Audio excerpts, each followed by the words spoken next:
En el nombre del Padre, y del Hijo, y del Espíritu Santo. Amén. Ven Espíritu Santo, llena los corazones de tus fieles y enciende en ellos el fuego de tu amor. Envía, Señor, tu Espíritu y todo será creado y se renovará la faz de la tierra. Espíritu Santo, fuente de luz, ilumínanos. En el nombre del Padre, y del Hijo, y del Espíritu Santo. Amén. Muy bien, continuamos con nuestra segunda parte de nuestra segunda sesión acerca de los presupuestos de la teología. Comentábamos en la sesión, en la primera parte, comentábamos que el primer presupuesto es la fe. Para poder hacer teología se requiere tener fe. Recuerdo que en las primeras sesiones decíamos que la teología la estudiamos de rodillas, ¿verdad? Era parte de lo que se decía. Y la segunda es la razón, porque justamente la teología se estudia. Entonces es un estudio serio, es un estudio sistemático que implica muchísimas materias, sí, pero además implica apoyarse en primer lugar en la filosofía y en el lenguaje filosófico también. Y por otra parte, apoyarse en distintas ciencias humanas y sociales, por supuesto, o bueno, ciencias en general, claro está. No obstante, la teología, hay un punto donde tenemos que hablar si es, como qué tipo, mejor dicho, como qué tipo de ciencia es, porque es necesario que también hagamos esa distinción, puesto que estamos acostumbrados a hablar únicamente de la ciencia experimental, pero la ciencia teológica también es ciencia, pero de otro tipo. Vamos a hablar del lenguaje teológico, y para esto necesito decirles rápidamente un par de cosas. Existen, en primer lugar, o existe una división entre lo que llamamos lenguaje natural y lenguaje artificial. El lenguaje natural también se le llama lenguaje materno. Es el que hablamos todo el tiempo, todos los días. Pero el lenguaje artificial, su nombre lo indica, ha sido creado. Y en este caso, hay muchos tipos de lenguaje artificial que ahorita voy a decir. El lenguaje artificial ha sido creado para poder ser utilizado en determinados aspectos. Dentro de los lenguajes artificiales tenemos, de estos lenguajes surgen discursos. Entonces, por ejemplo, tenemos el lenguaje científico, 100%. Si nosotros vamos a una conferencia de química, de biología, pues aunque hablen español, que es el idioma que hablamos nosotros de manera natural, materna, aunque hablen español, decimos a veces no le entendimos nada. ¿Por qué? Porque usa muchos tecnicismos. He ahí la palabra una vez más, ¿no?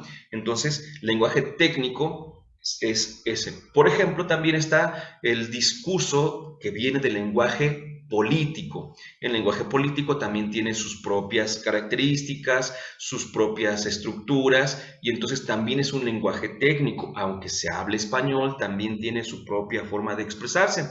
Y otro, me voy metiendo ya en el nuestro, está el lenguaje religioso, del cual surge el discurso religioso y del cual, entrando ya en sistematización, resulta pues el lenguaje teológico.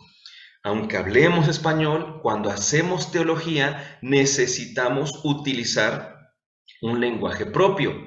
Ahora bien, este lenguaje teológico tiene para nosotros una belleza de entrada. Adelanto la diapositiva, que es nada más el puro título, para poder entender esto que voy a decir. El lenguaje teológico está totalmente relacionado con la realidad. Me regreso. Si ustedes ven el archivo que tenemos de subsidio de nuestro curso, se darán cuenta de una cita de José Luis Sicre, un biblista que me permito leerla porque es importantísima. Esto lo dice en un libro que es Introducción al Antiguo Testamento. Este libro de José Luis Sicre que está, Introducción al Antiguo Testamento. Pero bueno, es lo de menos donde lo diga. Lo importante es lo que dice. Vean, dice, la historia es para Israel el lugar del encuentro con Dios. Esto es impresionante porque vean lo que va a complementar.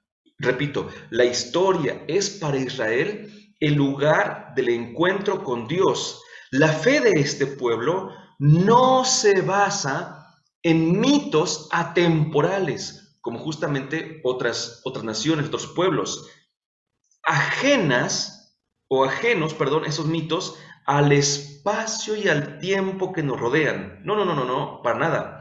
Es una fe que nace y se desarrolla en contacto directo con los acontecimientos de nuestro mundo.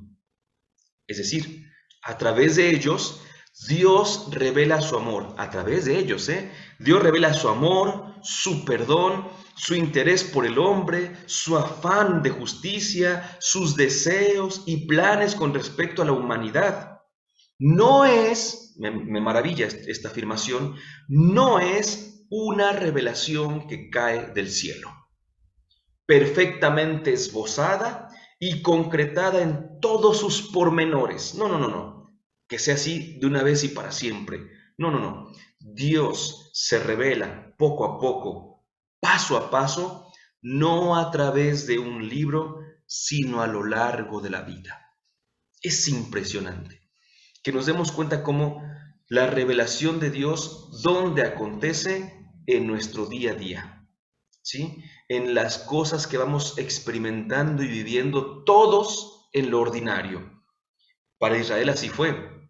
Israel tenía un acontecimiento y lo leía a la luz de la fe, a la luz de Dios justamente. Por ejemplo, sencillo, ponemos 2 o 3 ejemplos nada más. Cuando fueron deportados a Babilonia, esto que pareciera un simple aspecto militar, donde un ejército va, los invade y se los lleva desterrados, ellos lo ven como una transgresión que ellos hicieron a la alianza que tenían con Dios. Cuando ellos vuelven de Babilonia, cuando Ciro, rey de Persia, dice, pues regrésenos ya, ya Persia había conquistado también a los babilonios, entonces ya regrésenlos a su pueblo.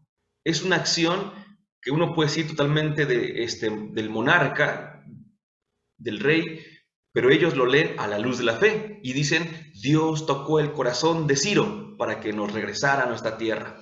Y entonces fíjense cómo ellos leen su realidad a la luz de Dios, siempre. Ahí parten. A eso se refiere José Luis Sicre cuando dice que la revelación no llegó así cayendo del cielo y así como que este soy yo. Abran el libro y vean quién soy. No, no, no, no, no, no, no, para nada. Sino que el encuentro con Dios se dio en la realidad. Esto, por una parte, nos hace bastante accesible la revelación. Pero viene un problema. Viene un pequeño problema, que esta revelación, me permito usar la siguiente palabra, es un signo de Dios. ¿Y qué es un signo?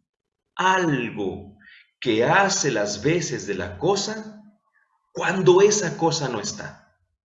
¿Sí? Un signo está en lugar de. Por ejemplo, clásico ejemplo, se va el enamorado, durante un tiempo sale y se lleva la foto de su enamorada. Y entonces pasan los días y ve la foto de su enamorada. El día de hoy ya no queda tanto el ejemplo porque hoy tenemos hasta videollamadas, pero permítanme verme un poco viejito en el ejemplo que estoy poniendo, ¿no? Y ve la foto de la enamorada. Y el otro día y ahí la ve y es su razón de ser la enamorada. Y llega el día de volver a su casa. Imaginen que llega a su casa y está allí la enamorada frente a él y él sigue viendo la foto. No, no, no, ya para qué quiero la foto, si ya está ahí frente a ti justamente la enamorada. Muy bien, la foto es un signo, ¿sí? Mientras no tienes acceso a la persona, en este caso, usas un signo de la persona, algo que te la recuerde, algo que te haga tenerla presente siempre. Bueno, pues la realidad en ese sentido llega a ser un signo de Dios. No es Dios, por supuesto, ni la realidad en cuanto a acontecimiento, ni la realidad en cuanto a naturaleza son Dios, para nada, pero nos reflejan a Dios. Lo que vamos viviendo nos habla de Dios. Lo que vamos experimentando nos habla de Dios. Nuestras alegrías, las tristezas, nos hablan de la cercanía y de la lejanía que nosotros vamos experimentando para con Dios. Entonces, ahí está, eso, repito, eso hace que nuestra comprensión, por así decirlo, sea muy buena, perfecto, perfectísimo, pero ¿qué crees? Aquí viene, repito, esta como pequeña dificultad. Esto que estoy experimentando lo voy a poner de la siguiente manera. ¿Cómo le explicas a alguien lo que se siente? Por ejemplo, voy a poner algo así, ¿no? Imagínate que tú te subiste a un avión y conoces a alguien que no se ha subido a un avión y te dice, ¿qué se siente? Y tú tratas de explicarle, fíjate, con palabras una experiencia. Es difícil a veces. Poner en palabras una experiencia. Ahora pongamos en palabras la experiencia de fe. Híjole, si siempre de por sí llega a ser un poquito complicado compartir lo que se siente, oye, pero ¿qué te dijo? ¿Qué hizo? Y tú, es que ¿cómo te lo digo? ¿No? La emoción que sentías. Bueno, pues ahora eso con una experiencia normal ya resulta un poco difícil. Ahora con la experiencia de fe necesitan usar palabras ordinarias para referirse a cosas extraordinarias, ¿verdad? Y entonces, ¿cómo? Voy a empezar a hacer ejemplos para que entendamos. Si yo, por ejemplo, lo más poderoso que conozco, lo más poderoso es un tanque de guerra, permítame el ejemplo, van a ver por qué lo digo. Si lo más poderoso que conozco es un tanque de guerra, y yo quiero decir que Dios es realmente poderoso, ¿qué voy a decir? Pues que Dios es como un tanque de guerra, ¿verdad? Pues en aquellos tiempos lo más poderoso que conocían eran los carros tirados por caballos, por así decirlo, en algún tiempo, ¿no? Y un signo del poder era el fuego. ¿Y qué dijeron ellos? Pues que vino un carro de fuego. Fíjate nada más, ¿no? Ya empiezan a hacer uso del lenguaje natural para poder entender estas realidades. Y dicen, ya ahí está, ya lo dijimos, perdón, ya dije en mis palabras que Dios es poderoso. Ya empecé a hacer un cierto lenguaje teológico. Bueno, pasa el tiempo, entran otras realidades, entran otras palabras, otras ideas, y entonces, en lugar de decir que Dios es como un carro de fuego, que Dios anda en un carro de fuego, como lo dice la Escritura, decimos Dios es omnipotente, ¿verdad? Omnipotente. Dios es omnisciente. Dios es omnipresente. Muy bien, decimos, lo creo, sí lo creo. Ahora explícalo. Híjole, ¿qué significará? ¿Cómo puedo explicar que Dios sea omnipotente? Porque vienen las clásicas preguntas que son a veces buenas, pero a veces ya son, vaya, ya es suficiente con ellas, ¿no? Dios es omnipotente. Significa que Dios es todopoderoso. Sí, Dios es todopoderoso, muy bien. Entonces Dios puede hacer de casualidad una piedra tan pesada que ni Él pueda cargarla. Dios puede hacer un círculo cuadrado. Y empiezas y dices, no, pues no me está diciendo que es omnipotente, todopoderoso. Y empieza, híjole, ahí empieza el problema, ¿no? ¿Cuál es el problema del lenguaje teológico, por así decirlo? Que queremos referirnos a cosas, por así decirlo, del cielo, y es lenguaje también simbólico, cosas del cielo con palabras de la tierra. Entonces, no podemos entenderlo. Y el lenguaje teológico, por eso a veces resulta un poquito complejo. Si es que no tenemos un previo acercamiento al lenguaje filosófico que da sustento al lenguaje teológico, nos puede resultar un poquito difícil. Entonces, repito, primero, Dios se nos revela a través del día a día. Y eso no tiene ningún problema. Dios se hace cercano. Pero nosotros tenemos necesidad de poner en palabras estas realidades de encuentro. En nuestro manual dice, puesto que la revelación divina se expresa en el lenguaje humano, el lenguaje humano, se convierte en condición de la ciencia teológica. ¿Sí? La palabra es, sin duda, el principal vehículo de comunicación de las verdades reveladas, aunque existen también otros lenguajes no hablados, por ejemplo, el testimonio de vida, ¿no? Todo el conocimiento de Dios es analógico y se expresa en un lenguaje analógico. ¿Qué significa analógico? La forma sencilla de decirlo es en parte igual y en parte diferente. Analógico es como si dijéramos, te pongo un ejemplo, pero es eso, un mero ejemplo para que podamos entenderlo, pero no estoy diciendo que sea exactamente así, ¿sí? Ponemos el ejemplo clásico para explicar la Trinidad. La Trinidad ha sido revelada.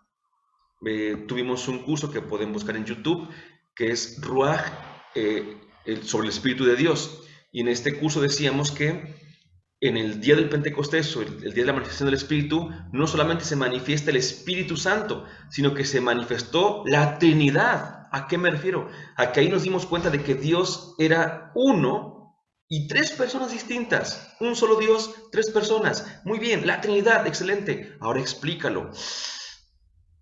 Ah, caray, ya se reveló Dios, ya se reveló uno y trino. Pero ahora, ¿cómo ponemos en palabras esa revelación? Y se han buscado ejemplos como el que voy a poner a continuación, y son ejemplos analógicos, porque ninguno jamás de los ejemplos que pongamos va a quedar como lo que es. Dicen algunos, no, repito, tienen parte buena y parte mala.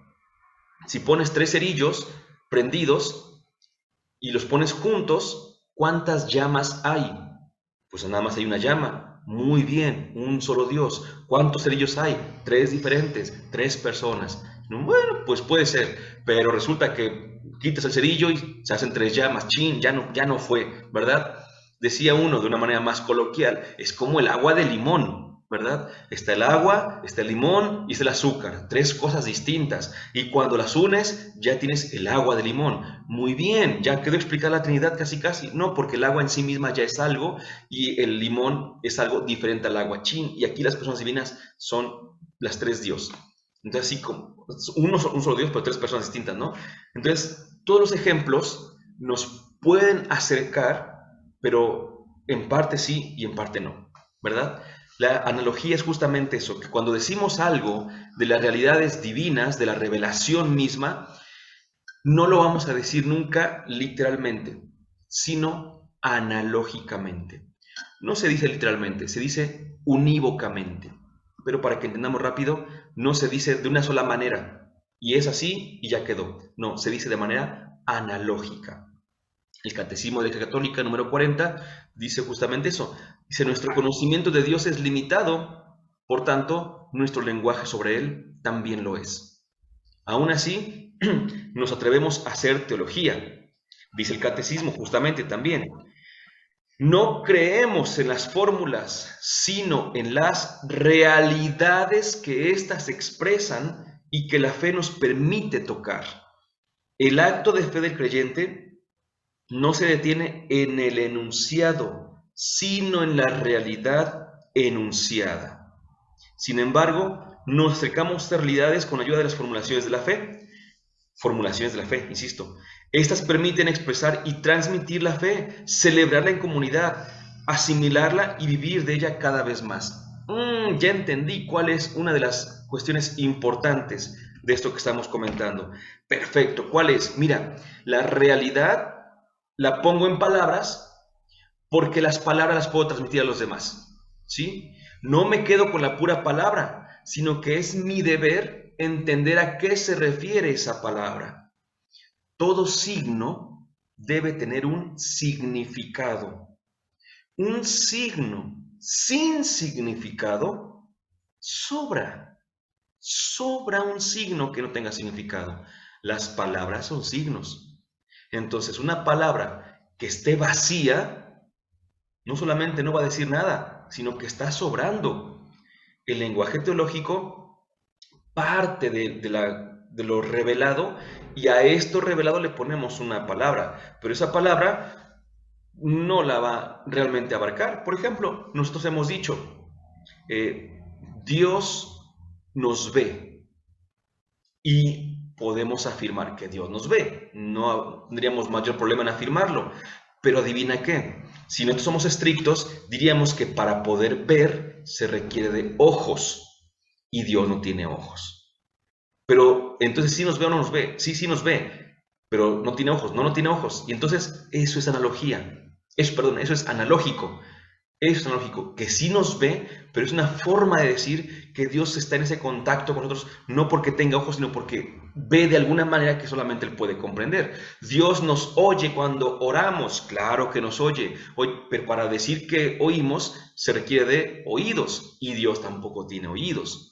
Recordemos que Dios no tiene cuerpecito como el nuestro, Dios es espíritu, entonces no puede oírnos como oímos nosotros. Pero entonces no me oye, sí, sí te oye. A eso nos referimos cuando decimos lenguaje analógico. Decir que Dios oye, que Dios ve, es un lenguaje analógico, que muchas veces resulta ser efectivamente un lenguaje antropomórfico. ¿Qué significa antropomórfico? Darle a Dios cualidades humanas. Cuando decimos que Dios ve, estamos haciendo uso de un lenguaje antropomórfico, porque pensamos que Dios es como nosotros. Cuando decimos que Dios camina, que Dios oye, que Dios se detiene, pues estamos hablando de Dios a la manera del ser humano, como si fuera un ser humano. Pero como bien dijo él al profeta Isaías, recuerda que yo soy Dios, no soy hombre, ¿verdad? Entonces, esta cuestión del lenguaje nos ayuda a poder formular la fe. El lenguaje en la teología o el lenguaje teológico es necesario, porque con este lenguaje técnico específico podemos hacer alusión a las realidades en las que creemos, ¿sí? Voy a decirlo así, lo creemos, lo pensamos, pero también lo tenemos que expresar. Y eso que expresamos requiere pues de un lenguaje teológico específico, diferente pues al lenguaje ordinario o al lenguaje de otra ciencia. Y este lenguaje pues nos ayuda, insisto, a poder comprender la revelación. La teología no tiene su propio lenguaje. ¿En qué sentido? A ver, ¿en qué sentido? Porque se basa en la revelación y esta usa el mismo lenguaje humano, lo que decíamos, ¿no? El sistema de signos por el que los hombres se comunican ha sido convertido en cauce de la automanifestación de Dios. El lenguaje de los misterios revelados habla con sencillez sobre verdades inefables. Paradójicamente, no es un idioma misterioso o esotérico. Habla de un modo humano e inteligible, pero aún así no pierde su tecnicidad. Ojo, a ver, explico esto porque podría parecer contradictorio. Sí, no es un idioma, decíamos, dice aquí, no es un idioma lejano, por así decirlo, no es su propio idioma, porque usamos el español, usamos las palabras que utilizamos, eso lo tenemos entendido. Pero si decimos transubstanciación, pues no es algo que nosotros vayamos diciendo todos los días. Oiga, me da 1 kilo de tortillas, 2 de tomates y una transubstanciación. Pues no, jamás usamos esa palabra, ¿verdad? Es que fíjese que usted cuando tuvo un hijo, pues no fue hipostáticamente, ¿verdad? Tampoco es una palabra que usemos ordinariamente, es una palabra de la teología también. Hay palabras teológicas propias, técnicas. A eso me refiero cuando hablo de estos tecnicismos. Pero entendemos también que esta realidad, fíjate nada más, nos hace expresarla mediante un lenguaje.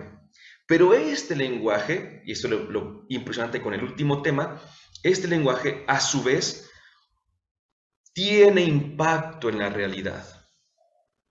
Termino con esto. Los estudiantes últimamente han puesto de moda la siguiente idea. ¿Eso para qué me sirve en la vida? ¿Sí? Se habla de un aprendizaje significativo. ¿Esto qué quiere decir?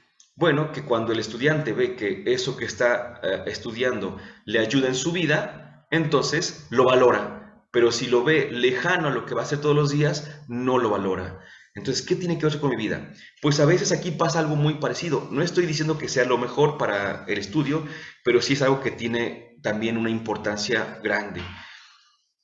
Este lenguaje tiene que verse reflejado en nosotros para que podamos realmente hacerle caso. El lenguaje tiene, o la palabra, pero digo ahora el lenguaje, tienen un peso tan grande, pero tan grande, Fíjate, te voy a poner un ejemplo del poder del lenguaje. Es un ejemplo, dos ejemplos grandísimos. Dios habló y fue creado todo. Ven nada más qué poder tan grande tiene el lenguaje, que Dios habló y fue creado todo. Y el segundo ejemplo, que nosotros el día de hoy, dice el sacerdote, yo te bautizo, lo está diciendo, te bautizo, y en el momento en el que dice eso, ese pequeño o grande, según sea el caso, pero ese ser humano que era una criatura de Dios, pasó a ser hijo de Dios. Con las palabras, con las palabras. Entonces imagínense qué poder, insisto, también tienen las palabras. Por eso nosotros también cuando hablamos de teología, no solamente enseñamos conceptos que son necesarios, que son indispensables y que son buenos, sino que también intentamos incidir en la vida del otro. Si entendemos la teología, pero nuestra vida sigue igual, racionalismo, puro racionalismo. Si por otra parte nosotros lo que hacemos es justamente lo contrario, únicamente creer sin preguntarnos las cosas, fideísmo. Ni una ni otra. Fe, razón, lenguaje y realidad. Digamos juntos, dulce madre, no te alejes, tu vista de nosotros no apartes. Ven con nosotros a todas partes y nunca solo nos dejes. Ya que nos proteges tanto como la madre, haz que bendiga el Padre, el Hijo y el Espíritu Santo. Amén. Las actividades para esta ocasión es muy sencillo nada más, es igual leer. Yo les recomiendo que lean y como sabemos, vienen allí algunas actividades dentro de la lectura. Leer capítulos 3, 4 y 5, se llaman temas, pero son capítulos 3, 4 y 5 de este manual que está aquí en la pantalla, ¿verdad? De Introducción a la Teología, del Instituto Superior de Ciencias Religiosas. Lean estos temas, resuelvan las actividades y cualquier cosa vamos apuntando.